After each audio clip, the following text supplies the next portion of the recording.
Қазақстан Республикасының кейбір заңнамалық актілеріне құқық қорғау қызметінің процестік негіздерін жаңғырту мәселелері бойынша өзгерістер мен толықтырулар енгізу туралы Қазақстан Республика заңының жобасы жөнінде бірінші оқылым. Баяндама жасау үшін сөз Қазақстан Республикасының бас прокуроры Жақып Қажманұлы Асанов мырзаға беріледі. Қадірлі депутаттар, әрбір мемлекеттің өз халқы алдында бір парызы бар. Оны ол ең басты мақсат, ең негізгі міндет деп санайды кез келген ел. Ал енді ол мақсатты біз бәріміз жақсы білеміз. Өйткені біздің де конституциямыз содан басталады. Конституциямыздың бірінші бабының бірінші тармағында біз шегелеп тұрып жазып қойдық. Қазақстан үшін ең қымбат қазына ол адам, адамның өмірі, оның құқығы, бостандықтары деп. Ал енді осы құқықтарды, осы құндылықты қорғайтын неше түрлі құралдар, жолдары бар. Ең мықты құралының бірі осы қылмыстық процестік кодекс. Ал енді не үшін керек осы заң десек, бір жағынан қоғамды, адамдарды қылмыстан қорғау болса, екінші жағынан тергеу органдары адамның құқығын аяққа баспау үшін. Өйткені тергеуде билік көп. Не істеуіне, қандай билік, қандай құзырет бар? Ол адамды жүріс-тұрысын шектеу, ол қамай алады, ол тінту жасайды, ол тыңдайды, жасырын әңгімесін, ол аңдиды, ол мүлкіне тыйым салады. Сондай билік бар, ол кез келген мемлекетте, бірақ тергеу органдары бір қылмысты ашамыз деп, тез ашамыз деп, артық кетіп қалуы мүмкін. Сондықтан бұл заңның басты міндеті осындай заңсыздыққа тосқауыл болу. Мынау адамның құқығын және мынау қылмыспен күресу арасындағы бір балансты ұстап тұру. Әрине ол балансты ұстау үшін ол мынау ішкі ахуалға байланысты. Осы ахуалға қарап, дер кезінде мынау қылмыстық заңдарға әр мемлекет өзінің өзгерістерін енгізіп тұрады. Мысалы, мынау Америка Құрама Штаттарында терроризм көбейді. Не істеді олар? Олар арнайы заң қабылдады. Патриотизм актісі деген. Ол арқылы құқық қорғау органдарын күшейтті, ФБР-ға, ЦРУ-ға біраз өкілеттік берді. Тап солай Европа елдерінде жағдай қиын болып бара жатса, тиісті шараларды қабылдайды. Ал біз де солай жасадық. Әсіресе мынау 90-шы жылдары қылмыс деген өршіп тұрды. Өздеріңіз жақсы білесіздер. Сонда біз не істедік? Құқық қорғау органдарды күшейттік. Елбасы мынау қылмыспен күресуді өз қолына алды, өзі басқарды. Ал енді мен оның барлығын егжей-тегжейлі айтпай-ақ қояйын, бірақ соның нәтижесінде 20 жыл қатарынан, мынау 96 жылдан бастап, адамға қарсы жасалатын қылмыста, аса ауыр қылмыстар азайып келеді жыл сайын. Мысалы, мынау қазіргі жағдайды, мынау 90-шы жылдарды айтпағанда, 80-шы жылдарды алайық. СССР одағының ең керемет кезеңі деп көбіміз есептейміз. Ал енді сол жылдармен салыстырсақ, кісі өлтіру, адам өлтіру 2 есе азайды. 90-шы жылдары біздің колонияларда 105 мың адам отырса, бүгін 3 есе аз, 35 мың. Біз сол жылдары әлемде жағымсыз 3-ші орында болдық, 100 мың адамға шаққанда. Ал қазір 70-ші орындамыз. Сондай жақсы өзгерістер болып жатыр, бірақ бізде енді сондай оң өзгерістерге сенбейтіндер аз емес. Неге сенбейміз? Бұрын тыныш болған сияқты. Қазір қылмыс өршіп тұрғандай. Өйткені қазір бәрі ашық. Бұрын жабық болатын. Халық көп нәрсені білмейтін. Қазір бір қылмыс болса, бүкіл интернетте тез тарап, бүкіл ел болып соны талқылаймыз. Ал енді екінші жағынан статистика. Статистика баяғыдай қазір өтірік емес. Неге? Өйткені бұрын аса ауыр қылмысты жасырса, ол үшін әр кетсе сөгіс беретін. Бүгін ол үшін соттайды. Талай әріптестеріміз сотталды. Сосын оған қазір бара бермейді. Сондықтан мен айтайын дегенім осының. Қазақстандықтардың өмірі, әсіресе қауіпсіздік жағынан жылдан жылға жақсаруда.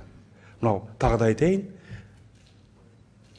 кісі өлтіру, денсаулыққа ауыр зиян келтіру, сондай аса ауыр қылмыстар жылдан жылға азайып келеді.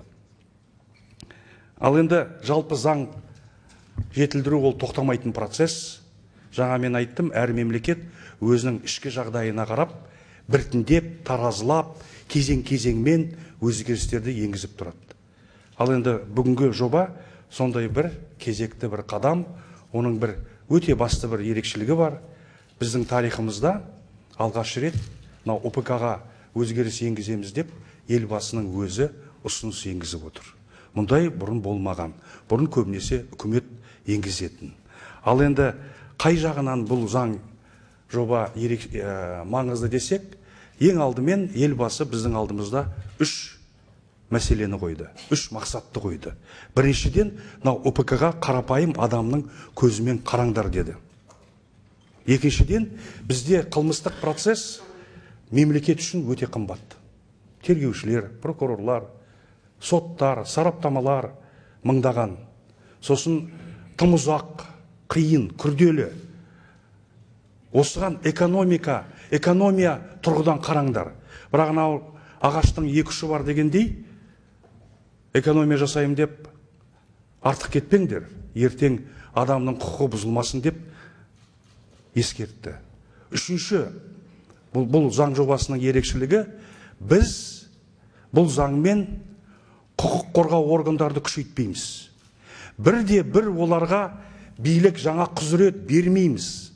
Керісінше, мойнымызға міндет аламыз, жауапкершілігімізді артамыз. Осындай жалпы былай сипаттама берсек, осыны айтар едім. Ал енді мазмұнына келсек, бұл заң жобасының мазмұнын екіге бөлуге болады. Бір жағы адамның құқығын күшейтуге бағытталса, екінші бөлігі экономия жағы. Мысалы, қазір адамды санкция алмай соттан 78 сағатқа қамауға тергеу құқылы. 78 сағатта. Ал енді біз осыны зерттеп көрдік. Бұл енді Конституцияда белгіленген мерзім. Біз осыны қарап көрдік. Неге көп бұл 78 сағат деп? Сөйтіп көзіміз жетті. 48 сағатта біз үлгіруге мүмкіндігіміз бар екен. Ал енді ол күдікті 18-ге толмаса, онда 24 сағатта жеткілікті болады екен. Сондықтан біз осыны ұсынып отырмыз. 78 сағаттан 48 сағатқа дейін азайтуға. Бірақ бұл деген тек бір құр уақытты азайту емес. Бұның артында үлкен мағына жатыр. Ал енді тергеу деген құқық қорғау органдары адамды 78 сағатқа қамап қойып, екі қолдың қалтасына салып, жайбарақат жүре бермейді. Ол жүгіріп жүреді адамды қамағаннан кейін. Өйткені осы 48 сағаттың ішінде қандай жұмыс жасалыну керек? Біріншіден, тергеуші барлық дәлелді жинап, барып прокурорға барып, соның барлығын түсіндіріп, соны сендіруі тиіс. Соның көзі жетіп жатса ғана прокурордың, сонда прокурор сотқа барады. Соттан сұрайды. Соттың шешімі шығады.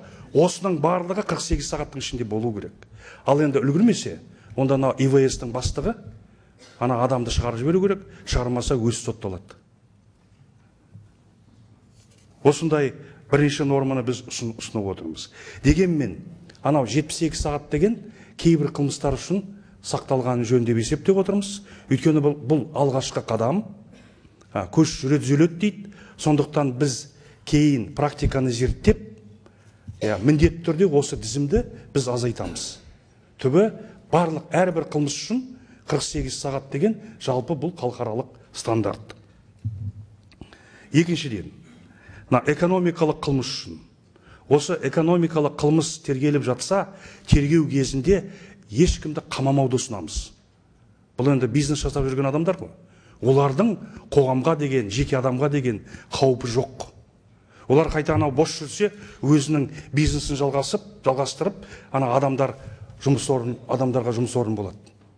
Бірақ бұл жерде де жаңағыдай бір ерекше жағдай бар. Мысалы, жалған ақша жасау, рейдерлік жасау, немесе ұйымдасқан топтар. Ол енді бұл экономикалық қылмыстарды бизнес деп айту қиын. Ол бизнес емес, бұл таза қылмыс. Ал сол қылмыстарын жалғастыру мүмкін. Сондықтан оларға қамау біздің осы кезеңде қажет деп есептеп отырмыз біз. Тағы да бизнес саласына қатысты бір жалпы соңғы уақытта біз елбасының тапсырмасымен жиі осындай заңдармен сіздердің алдарыңызға келіп жүрміз. Өткенде мынау сессияның соңында біз баяндамашы болдық, әзірледік сол заң жобасын бас прокуратура. Сонда өздеріңіз қолдадыңыздар. 6 қылмыс бойынша, 6 экономикалық қылмыс бойынша, егер анау зиянды орнына қайтарса, мүлдем жауапкершіліктен босатылады деп сөйтіп шештік. Екінші, 10 экономикалық қылмыс бойынша жазаны 2 есе азайттық.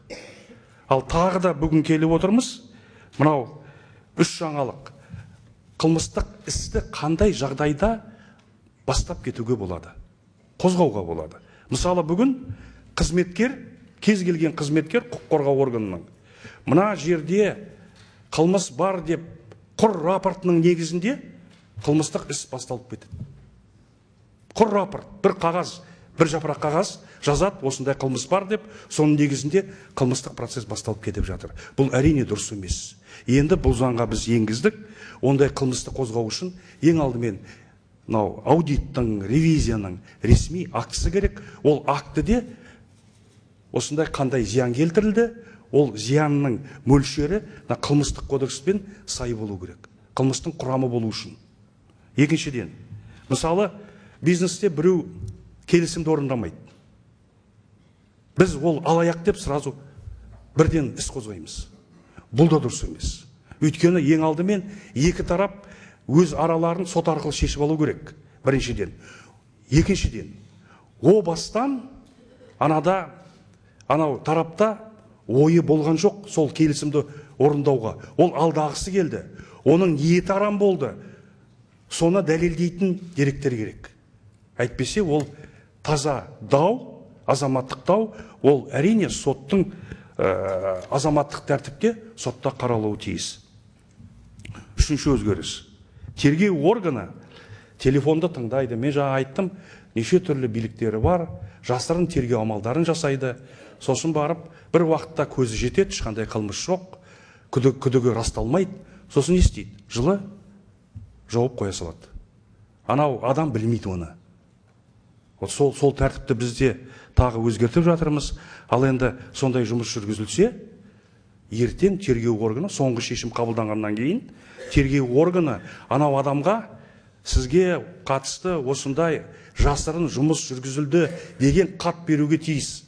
Ал енді сол адам бұл заңсыз, маған нұқсан келді деп десе, онда ол сотқа жүгінуге құқылы болады. Әрине, ол деген біз аяғымызды тартып, барлық жағдайда сұрай бермейміз санкцияны, жауапкершілігіміз артады. Сот та соны беретін алдында енді 7 рет ойланатын болады. Беру керек пе, беру керек. Өйткені ертең оған жауап беру керек. Сосын адвокаттар, қорғаушылар. Мысалы, адвокаттар бір тергеу амалын жасау керегін, мысалы, сөйтіп санайды. Мысалы, тінту жасау керек, бір адамнан жауап алу керек, эксгумация жасау керек. Сондай көп қой, неше түрлі тергеу амалдары. Сөйтіп, ол кімге барады? Ол тергеушіге барады. Тергеушіні сұрайды, осыны жасаңызшы деп. Тергеуші келіспейді, жасамайды. Прокурорға барады, прокурор да келіспейді. Сонда ол не істейді? Оның өтініші аяқсыз қалады. Ол сот арқылы тек экспертиза сұрауы мүмкін, соны тағайындап, сол жазасын деп. Қалғандарына оның құқығы жоқ. Біз қазір сол қорғаушылардың мүмкіндіктерін кеңейтіп отырмыз. Олар тек экспертиза емес, кез келген тергеу амалының, мысалы, тергеуші прокурор бас тартса, онда сот арқылы соны тергеушіні мәжбүрлеуге, сол тергеу амалын жасауға. Сосын тағы бір жаңа институт пайда болып отыр. Мынау тергеу кезінде екі тарап, айыптау тарабы мен қорғау тарапы, екі тарап бірін-бірімен барлық дәлелдеме, барлық құжаттарымен алмасу керек. Мысалы, тергеу толығымен қандай дәлелі бар, оның барлығын ашып тастау керек қорғаудың алдында.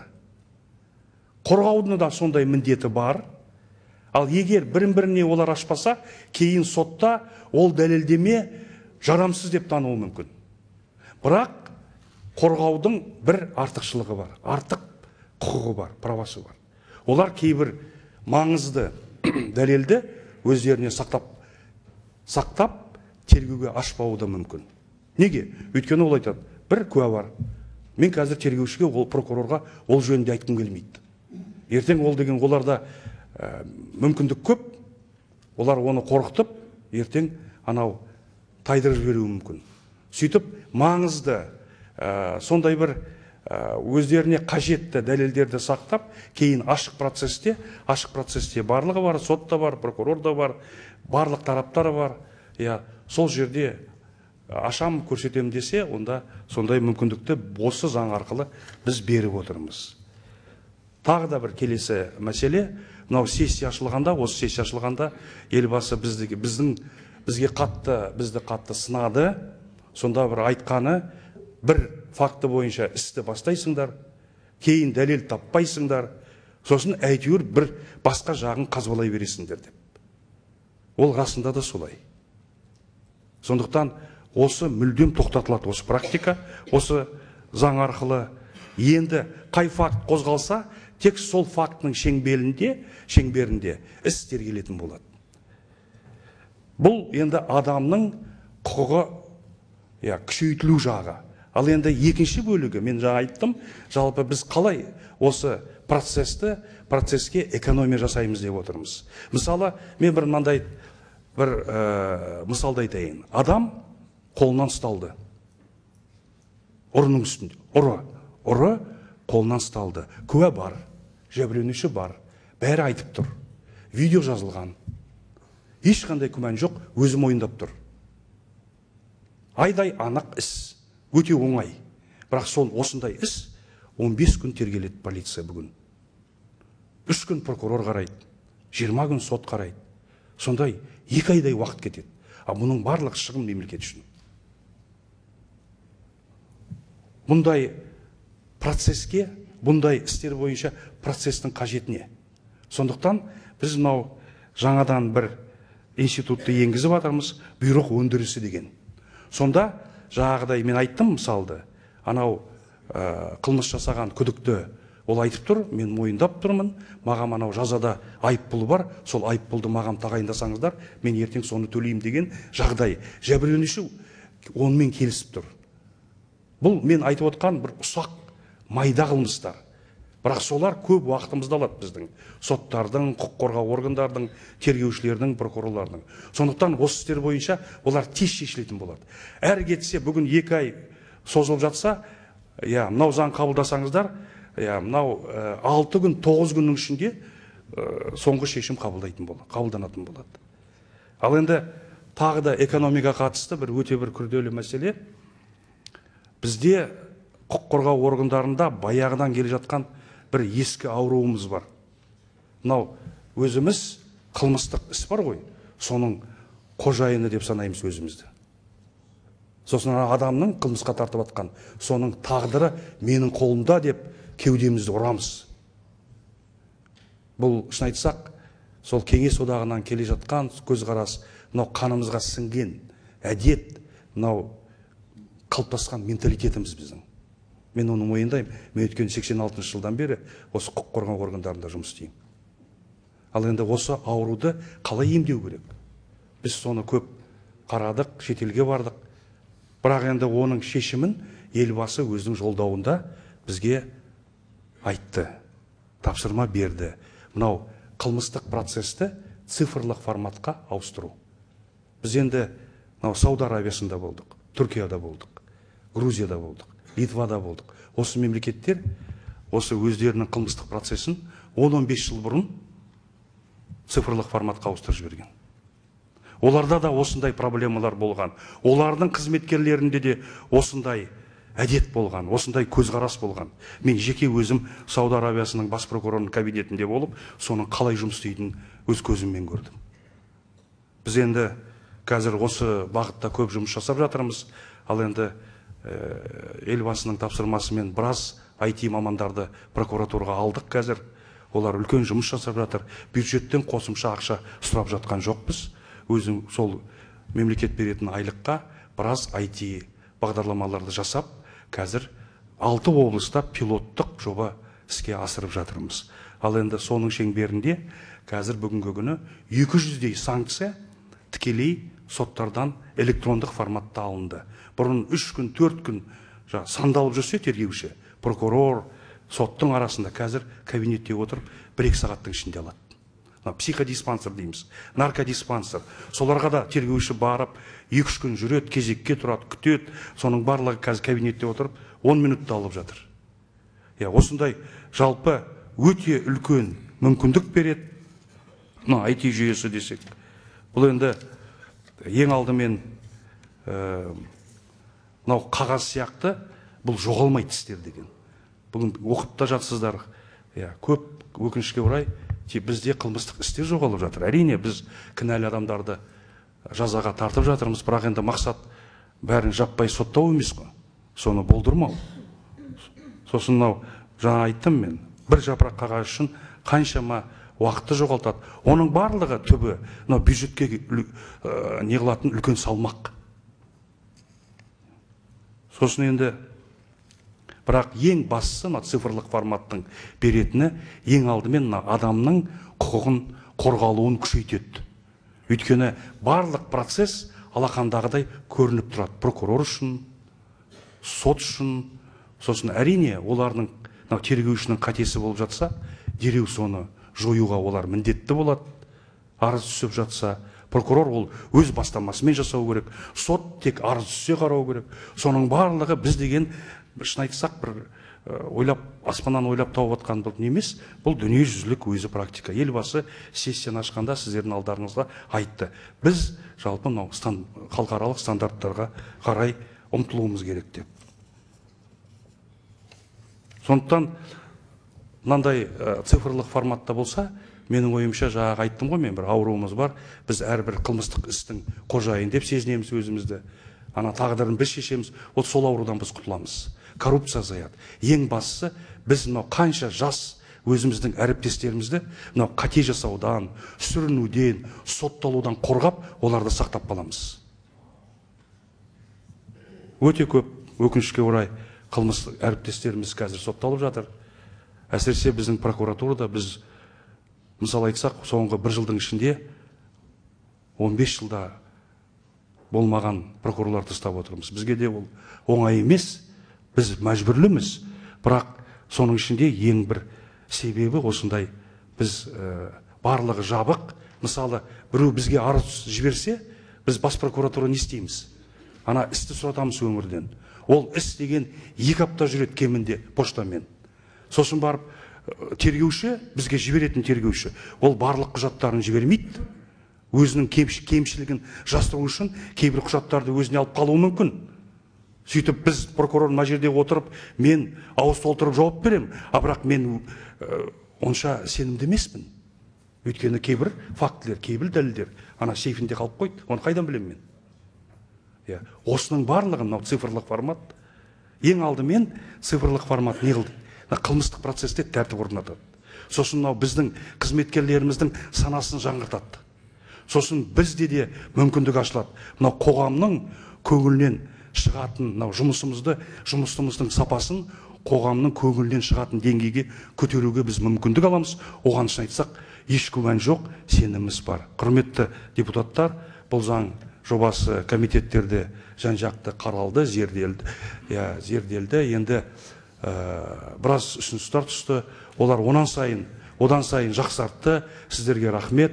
Сондықтан сіздерді қолдауларыңызды сұраймыз. Ал енді осы заң жобаны қабылдасақ, жаңағы елбасы айтты, бізге мақсат қойды. Ең мықты дүние жүзіндегі 30 мемлекеттің қатарына кіруіміз керек.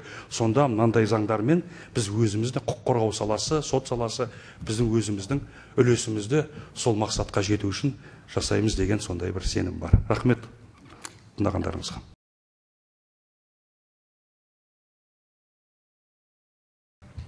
Мына 16 жылды алсақ, жыл бойы біз 16 мың адамды ұстадық. Құқық қорғау органдары 16 мың. Егер осы заң былтыр болғанда, онда 11.200-і кемінде 70%-і 3 күн емес, 78 сағат емес, 48 сағат отырар еді.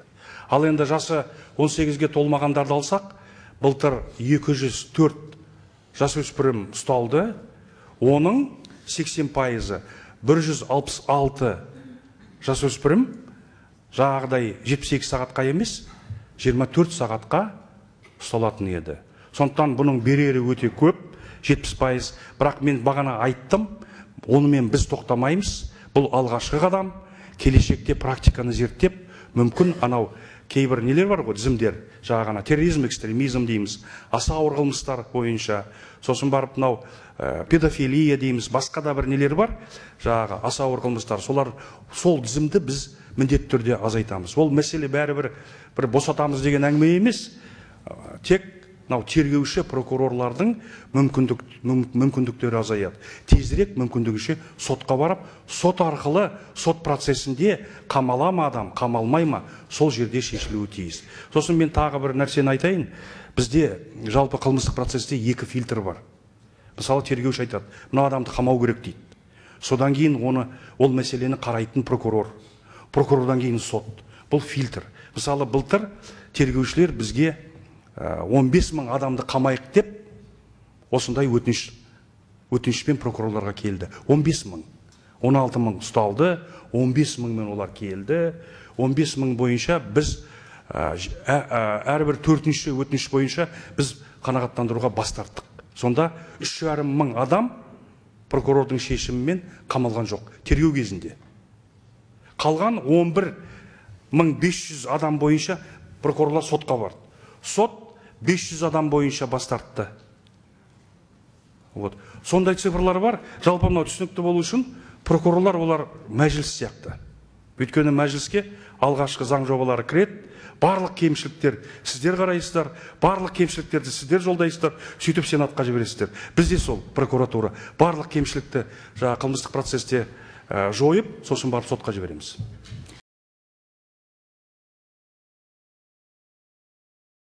Давайте я попробую через пример объяснить, чтобы так наглядно и более понятно, да?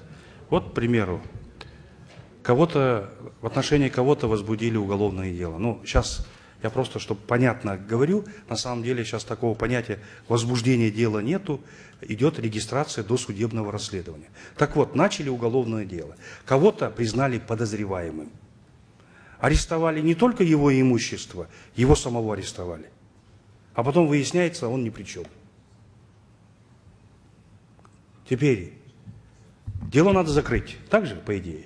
Но здесь большие два минуса, как минимум, для следствия, для прокуратуры.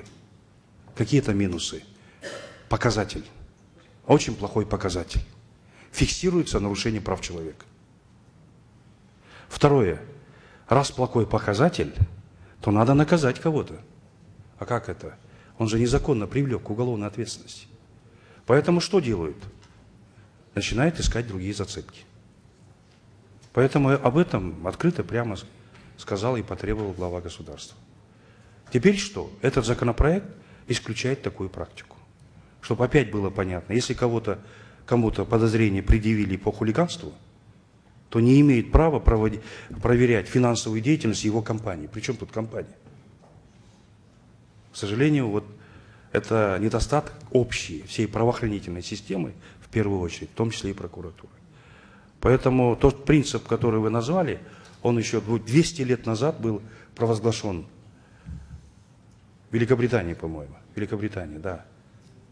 Лучше оправдать 10 виновных, чем осудить одного невиновного. Это главенствующий принцип уголовного процесса любого государства, если это государство стремится быть правовым государством. Так вот, я хочу сказать свое личное мнение. Мы куда стремимся? В число 30 развитых государств. В этих 30 государствах следствие, прокуратура и суд – четкое деление зоны ответственности. Никто никого не дублирует. Каждый занимается своим делом. У каждого и работает система сдержек и противовесов. Вот у нас кто готовит законопроекты? Правительство. Правительство вносит куда? К вам. Не принимает же правительство законы сам. А что было бы, если правительство принимало? Поэтому вы принимаете, парламент принимает. Но закон, опять-таки, не вступает в силу, не вводится в действие, пока глава государства. Так работает система сдержек и противовесов во всех цивилизованных странах, в том числе и в Казахстане. Такой же принцип должен быть в уголовном процессе. В уголовном процессе развитых стран, конечно, я постараюсь очень быстро, да, как там выстроено, что мы увидели. Следствие там собирает фактические данные, не доказательства. Доказательства, не доказательства, это решает суд. Они собирают фактические данные. Все. Экспертизы проводят, гласные, негласные, значит, реализуют и так далее. Прокуратура дает правовую оценку этим доказательствам, признает кого-то подозреваемым, признает, квалифицирует его деяние, говорит, по какой статье он совершил преступление, если он согласен вот с тем материалом, который собрало следствие. Теперь прокуратура составляет обвинительный акт, передает в суд и в суде обеспечивает от имени государства государственное обвинение. Суд во время следствия ограничивает права человека. Поэтому неправильно, когда прокуратура ограничивала права человека во время следствия. Во всех цивилизованных странах ОСР это делает суд. Поэтому мы в рамках этого проекта все отдаем в суд, без всякого спора, без обсуждений. У нас десятилетия шли споры, почему это должен делать суд.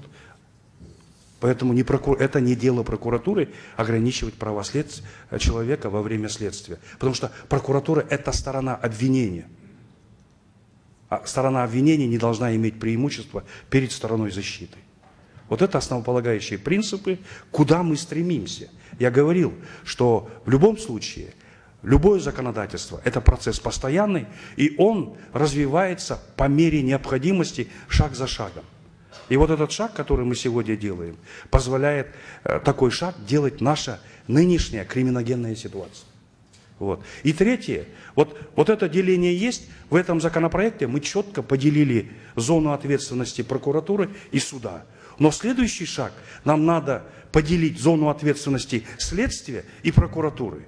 Конечно, это потребует долгого времени, обсуждений, споров, но мы этим будем заниматься в последующие периоды. И нам в этом поможет вот цифровизация уголовного процесса.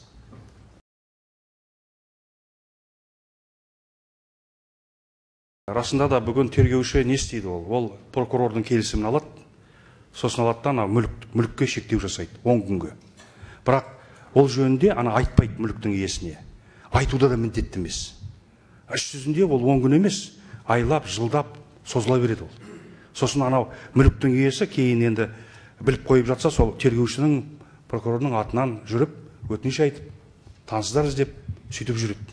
Сондай жағдай жасап қойғанбыз біз заңнамада. Ал енді соны қазір біз өзгертіп отырмыз. Ол жаңағыдай тәртіппен прокурордың келісімімен 10 күнге шектейді мүлікті. Бірақ сол күнде мүліктің иесіне міндетті түрде хабарлау керек. Сосын екінші жағынан 10 күннің ішінде ол не өзінің сол қаулысының күшін жою керек, немесе бұл мүлікке тыйым салу керек десе, онда прокурор арқылы тікелей сотқа беру керек. Бірақ прокурор оған қарайды, тиісті өзінің бағасын береді. Сондай жаңағы айттым ғой мен, система сдержек и противовесов. Сондай жұмыс істейді. Сондықтан бұл проблема біздің тарихымызда қалады келешекте. Бұндай келешекте болмайды.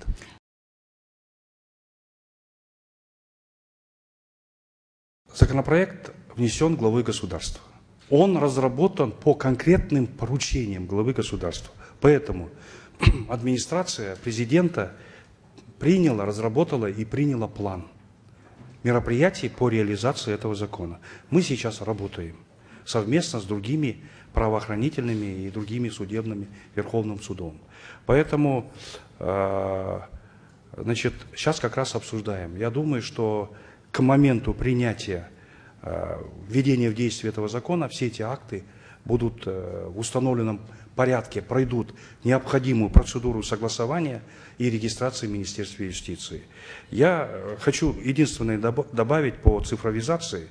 Вообще в 2018 году у нас в планах оцифровать весь уголовный процесс, начиная с момента поступления заявления, охватив все следствие, судебные разбирательства и исполнение наказания. То есть по каждому конкретному делу от начала уголовного расследования до судебного расследования, до выхода из колонии или отбытия наказания. То есть это, я думаю, что даст многое. Кстати, приезжали зарубежные эксперты, говорили, что в тех же странах, о которых я говорил, Саудовская Аравия, Литва, Грузия, там тоже есть, но у них только досудебное расследование. А вот так, чтобы комплексно решать, во всяком случае, мы не слышали, что в каком-то государстве есть, но все, которые приезжают и знакомятся с нашим опытом, все говорят, что это прогрессивно. Даже такие страны, как Нидерланды, Германия и так далее.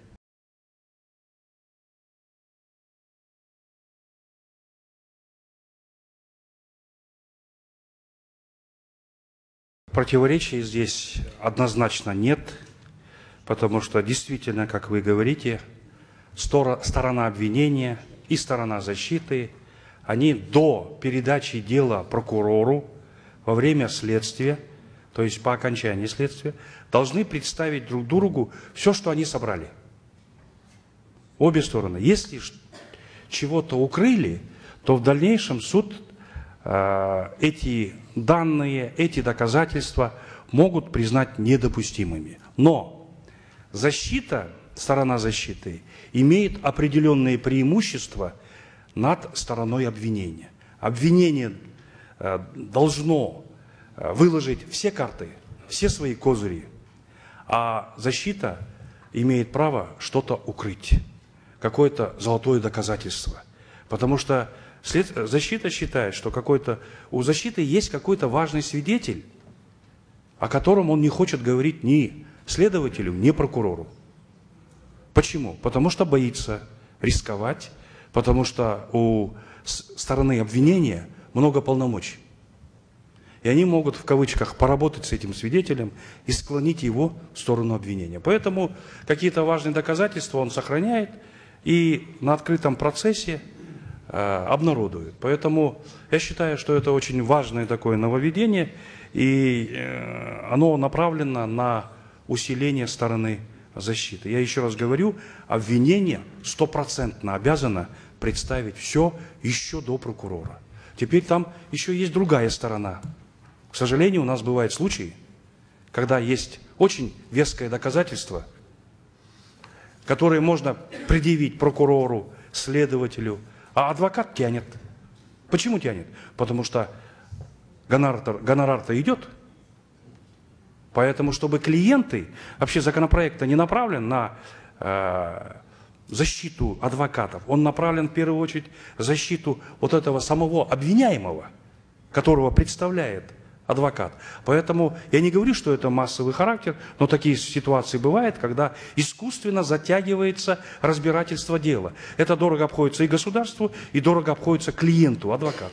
Поэтому мы здесь записали. С одной стороны, он как бы должен выложить, с другой стороны, он должен сохранить доказательства. Здесь как? Суд оценивает.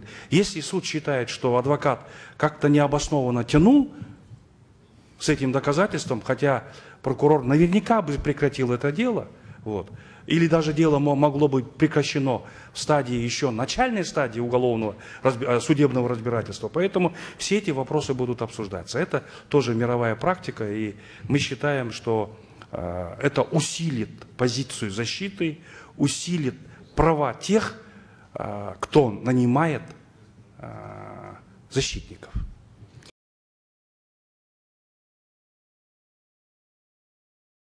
Тергеушінің өтініші ходатайствосы қазір прокурор арқылы барады. Ол прокурор арқылы деген не? Ол қағазды алады, ол барады, прокурордың қабылдау бөлмесінде тұрады, күтеді сағаттап. Сосын ол қабылдайды, қол қояды, содан кейін сол қағазды алып сотқа барады. Сөйтіп сандалып жүреді. Біз соны қазір мынау айтып отырмыз. Қазір барлық технология бар. Оның жүрудің қажеті жоқ аяқпен. Сондықтан тергеуші өзінің өтінішін тікелей сотқа жібереді. Бірақ ол жөнінде прокурор біледі. Өйткені ол да көшірмесін алып отыр. Енді прокурор не істеуі мүмкін? Келіссе үндемейді.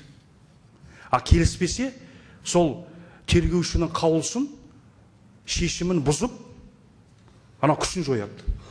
Сонда сот ол санкцияны қарамайды. Неге? Өйткені оны прокурор күшін жойды.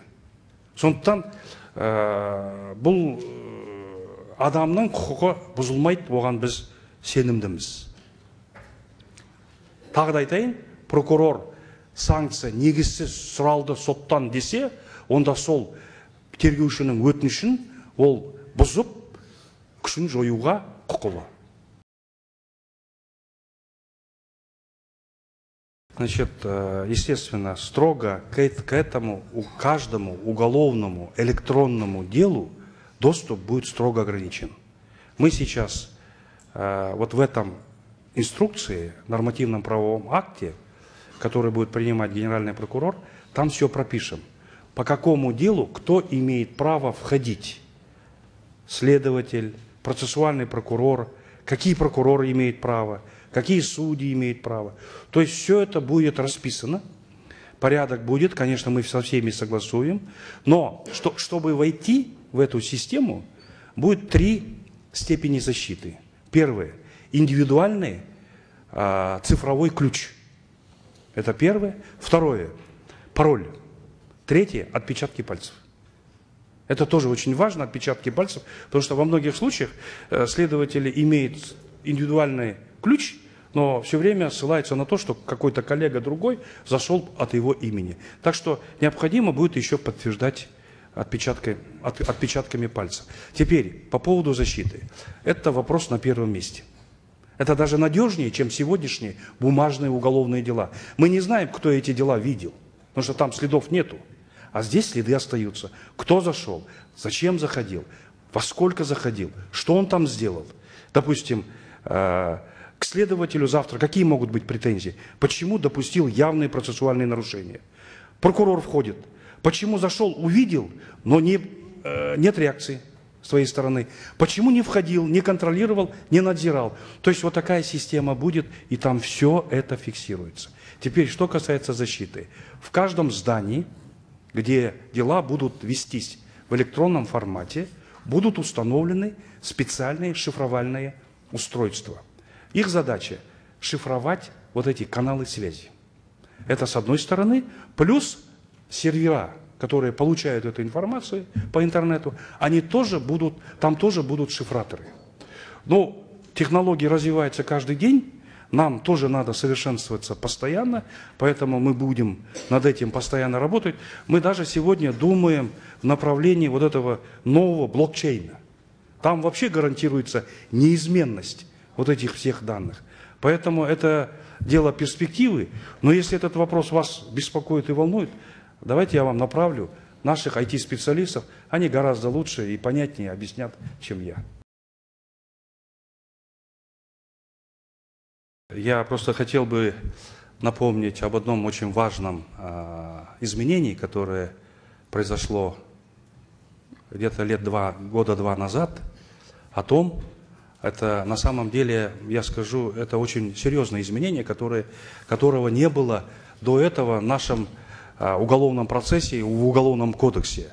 Конфисковывается только то, что добыто преступным путем.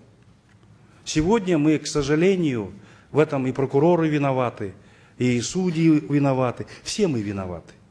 Мы зачастую увлекаемся арестами во время следствия, останавливаем деятельность компании и так далее, поэтому влияем очень серьезно, негативно на бизнес. Почему? Потому что подряд начинаем все арестовывать. Хотя в приговоре конфискации подлежит только то преступное происхождение которого доказано. Поэтому этот вопрос тоже у нас он актуальный. И вот то, что вы говорите, тоже актуально. Если нет необходимости, зачем оставлять в списке арестованного имущества? Вот в ближайшее время мы планируем совместно Верховным судом рассмотреть это на пленарном заседании Верховного суда. И надеюсь, что будет принято нормативное постановление, которое разъясняет судебную практику по этому вопросу, и мы снимем эти вопросы.